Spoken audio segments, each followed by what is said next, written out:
Boa noite, Sadraques. Boa noite, professor. Boa noite, é sua esposa? É. Boa noite, tudo bem? Tudo. E aí, vamos lá? Vamos. Pode falar aí, qual que é o... Qual bloco, qual questão? Então, é o bloco M306, né? Questão? Daí a questão... É a questão 42 e a questão 41. Vamos na 41 primeiro? É dessa forma de onda, né? Isso mesmo. Então aí pergunta, né? Com respeito à forma de onda acima, a tensão de entrada possui 2 volts VPP, né? Caso a tensão na entrada suba para 4 volts VPP, 4 VPP, podemos dizer que na saída haverá uma perda de amplitude do sinal D. Aí eu coloquei 50% e eu errei, é AB 30%. Por que será? Então vamos lá.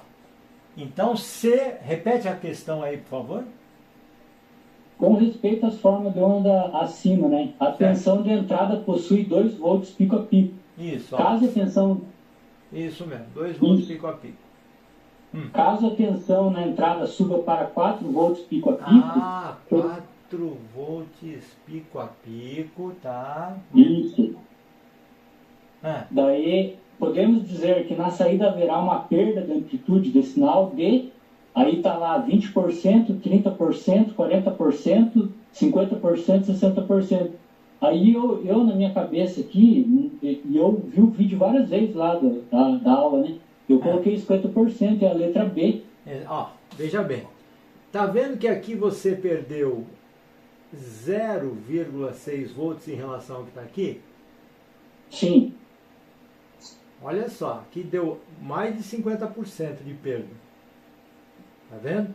Só que quando você coloca 4 volts pico a pico, a perda continua sendo de 0,6. Ela não ultrapassa 0,6. Para cima e para baixo. Por quê? Porque os transistores, olha lá o que ele está querendo dizer. Eu estou querendo dizer aqui que nas bases dos transistores tem um curto. Ó. Se tem um curto... O que vai acontecer? Se aqui for 15 volts, se aqui for 15 e aqui for 15, você concorda que esse transistor está despolarizado, esse aqui? Sim. Aí eu tenho que chegar até quanto? Em 15,6 para poder polarizar, certo? Certo. Espera aí, mas levou 0,6 volts sem variar nada na saída. Por quê? Porque as bases estão em curto. E esse aqui, para ser polarizado, considerando que a média aqui está com 15, eu tenho que chegar a 14,4. Então, olha só. Se fosse 2 volts pico a pico, eu teria na saída só isso aqui, ó. Se fosse 2 volts pico a pico.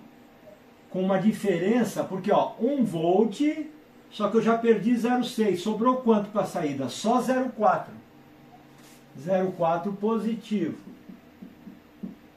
e 0,4 negativo, ou 15,4 e 14,6, aqui, menos 0,4. Agora, dá uma olhada. Quando é 4 volts pico a pico, o que vai acontecer?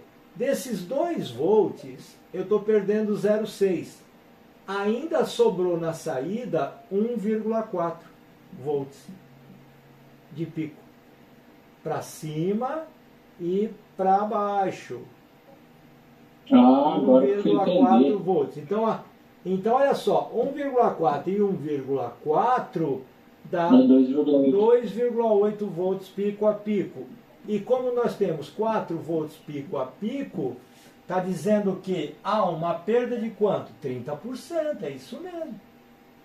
Quanto mais aumenta o sinal que vai sendo colocado nas bases, a perda que ocorre, porque eles não estão polarizados, vai diminuindo. E é por isso que o ruído, chamado distorção cruzada porque é no cruzamento entre a polarização de um transistor e do outro transistor, é perceptível em volumes baixos, mas quase não é perceptível em volumes altos. Entendeu? Porque olha só, porque olha só, isso aqui está um volume baixo, olha como ficou na saída. Nossa, isso aqui faz o cone gerar um monte de ruído. Mas se eu aumentar a amplitude, a variação na saída, essa falha começa a diminuir. E eu vejo menos, porque agora eu estou tendo uma boa 1.4, 1.4. Se eu aumento mais ainda, nossa, aí eu quase não escuto a distorção. Quase, sempre vai dar para escutar, mas quase não escuto. Entendeu? Então a perda é de... pensando, eu coloquei 50% porque, olha só como que eu interpretei. Como, por exemplo, o que entra na base vai sair no emissor, né? Por exemplo, se entrar 15, digamos, né, vai sair 15... Não. Se entrar aqui, ó, se entrar 15, aqui já tem 15, mas não vai sair. E 15,1 continua 15, 15,2 continua 15, 15,3 continua 15, 15,4, 15,5 continua 15. E quando der 15,6, opa! Daí vai ter alteração. Começa a circular corrente, 15,7, 15,1. Ah, tá. 16, agora apareceu, ó, 16, 15,4. Mas tá vendo que houve um problema aqui sem polarização durante essa subida de 0,6 aí? Até chegar em 0,6, né? Até chegar o suficiente para polarizar o transistor. Isso e mesmo. Daí a partir de 0,6 vai começar a ter oscilação na saída daí. Isso. Era essa a minha dúvida. Era a minha dúvida, sim. E daí nessa aí eu dei essa bobeada, errei 7, sabe? Mas no anterior, o bloco anterior, né, que tem 4 também, eu fui bem, sabe? Entendi bem. Aí quando chegou nesse aí, minha dúvida só foi essa parte aí. Tanto é que eu revi várias vezes o vídeo, olhei de novo a apostila, fiquei raciocinando como que era. Só que nesse caso aí eu fiquei meio confuso, porque eu falei, mas por que deu 30%? Agora eu fui entender que daí tem que somar ali, né? O quanto que ele vai subindo ali, né? Que daí eu tava fazendo um cálculo bem nada a ver, cara. Eu tava pegando a diferença do pico a pico, que no caso eu peguei a partir do 16, não é, né? É a partir do 15, né, que tem que pegar, né? A partir do 15,6 que começa a polarizar. E 14,4 que começa a polarizar. Mas se tem uma variação maior entrando, você tem menos... Quer dizer, perde amplitude ainda, mas com menos perda. Então essa perda nunca vai chegar a mais que 30. Não, a perda... Olha só aqui, ó. Olha só aqui, ó, 0,4 menos 0,4, só 0,8 volts. Quanto eu tenho aqui? 2 volts. E aqui, ficou quanto? 0,8 volts pico a pico. Aqui perdeu mais de 50%. Entendeu? Ó, 16, 14. O que dá? 2 volts pico a pico. Só que só quando chegou em 15,6 é que polarizou a saída. Aí subiu um pouco, ó. Aí quando chegou de novo em 15,4, olha aí, zerou de novo. Aí faz aqui. Então o que deu? 0,4 e 0,4. Total 0,8. Caramba, tá entrando 2 volts pico a pico e tá saindo só 0,8. Mais de 50% de perda. Tá vendo? Por isso que quando vai aumentando a tensão aí na entrada, vai diminuindo a perda na saída daí. Isso. Então você vai me responder o seguinte, se eu colocar aqui, ó, presta atenção, hein? Uma variação de 1,2 volts pico a pico, estou colocando aqui na base uma variação de 1,2 volts pico a pico. Quanto eu vou ter na saída, Sadrax?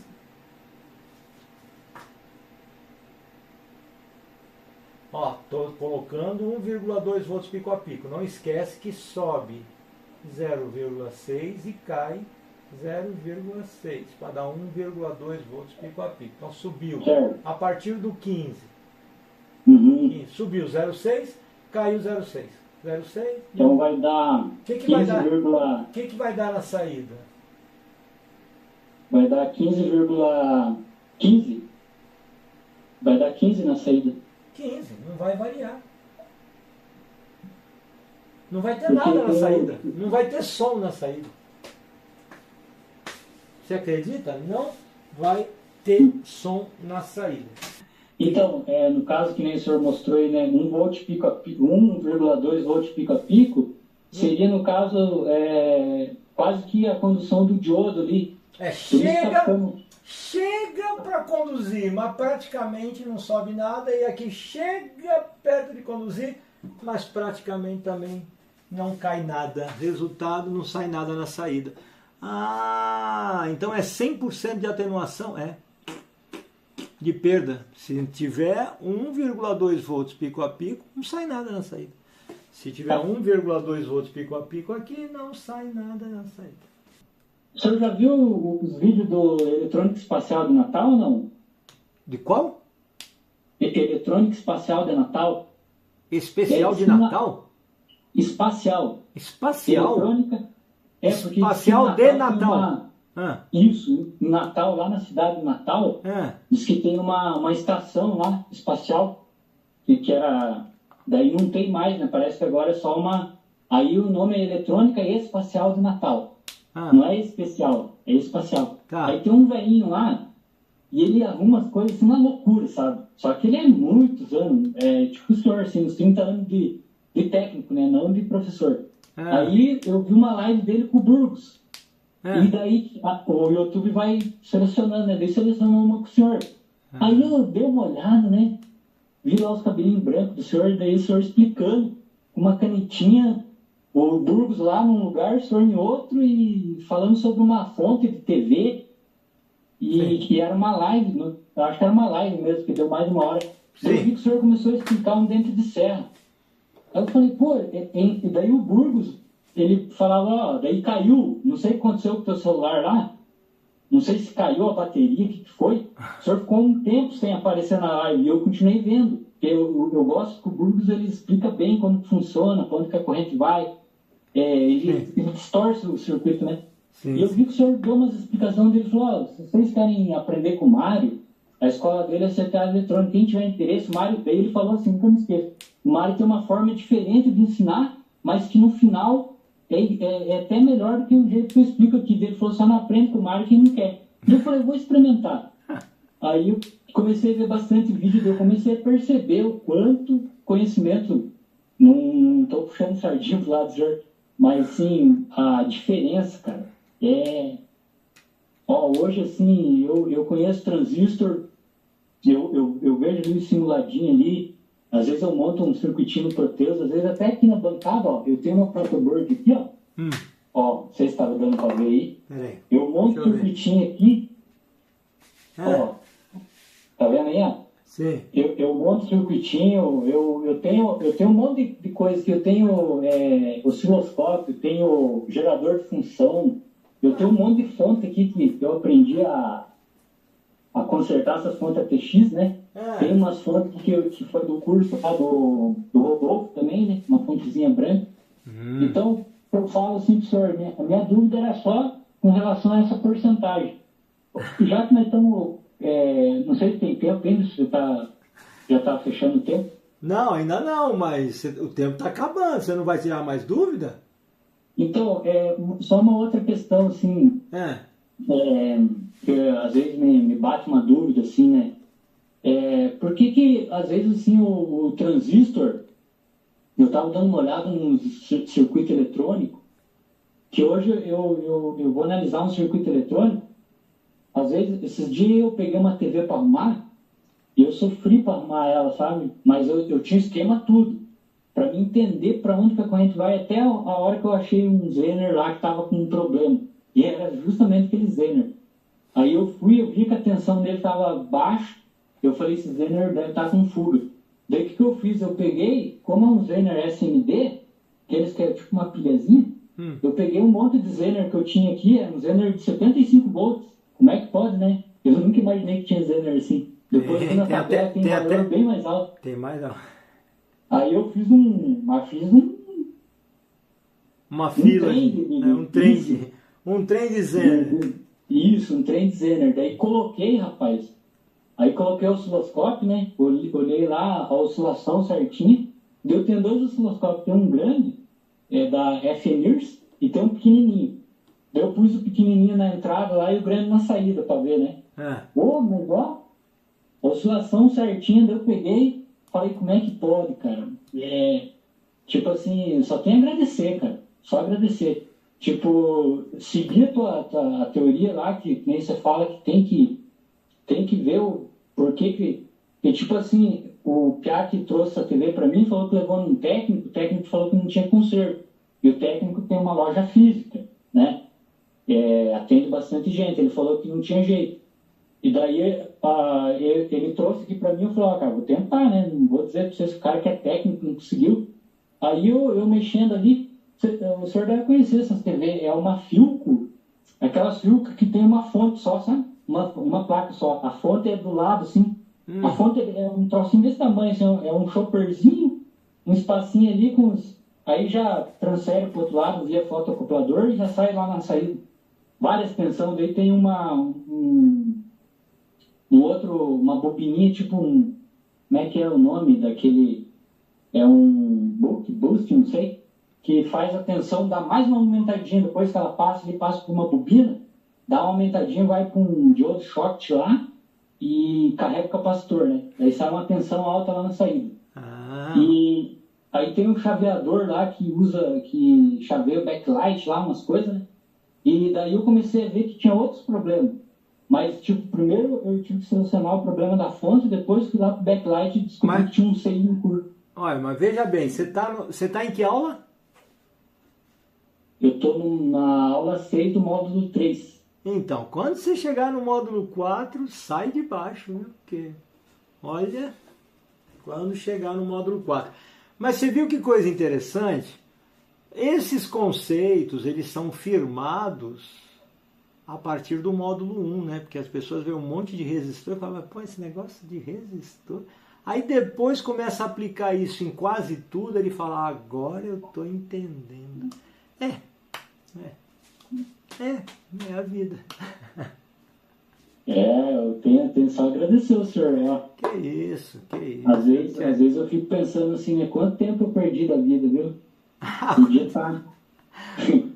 É que, tipo assim, a gente só vai conhecer o bom bem quando você está no... Não tem mais jeito mesmo, daí aparece, né? Quando você está querendo, não aparece. Não, mas a culpa é nossa mesmo. Nós estamos fazendo uma pequena divulgação na internet, né? Agora que começamos a aumentar um pouco mais, para dar chance do pessoal realmente conhecer, porque a maioria não nos conhece.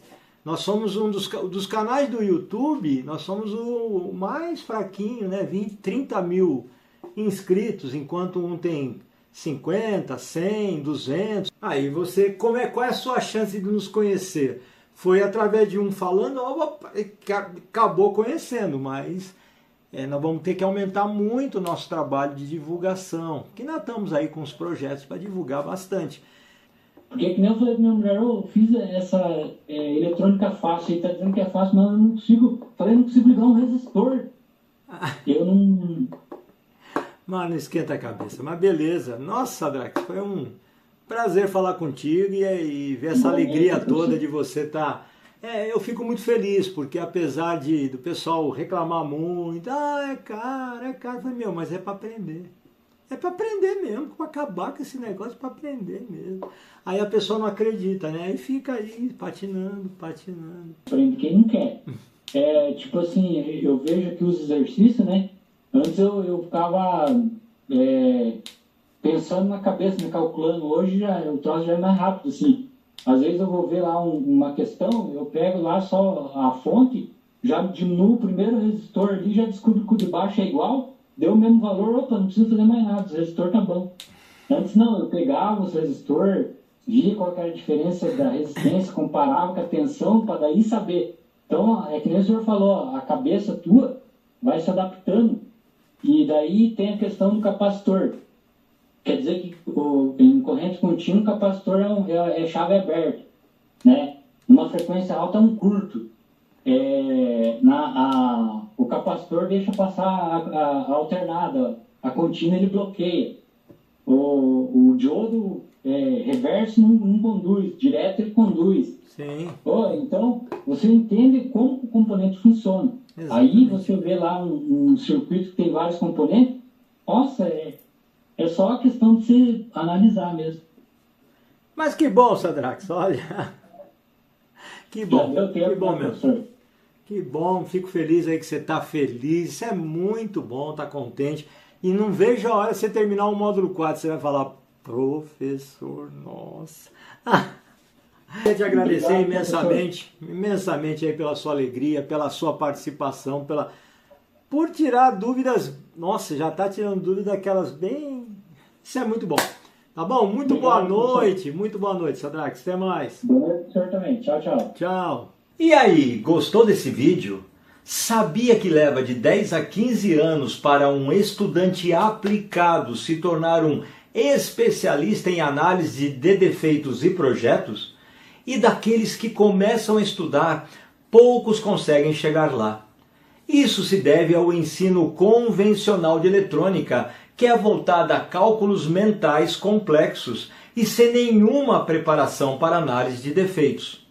Estudando na CTA, você poderá obter a condição de especialista entre 8 a 16 meses, a partir de um treinamento intensivo com uma lógica simples e objetiva aplicada à eletrônica. E especificamente, nesta aula, você acompanhou e pôde notar que nossos estudantes trabalham com a ferramenta PBL, Problem Based Learning, ou aprendizado baseado em problemas ou defeitos, o que aumenta consideravelmente o interesse e resultado dos envolvidos.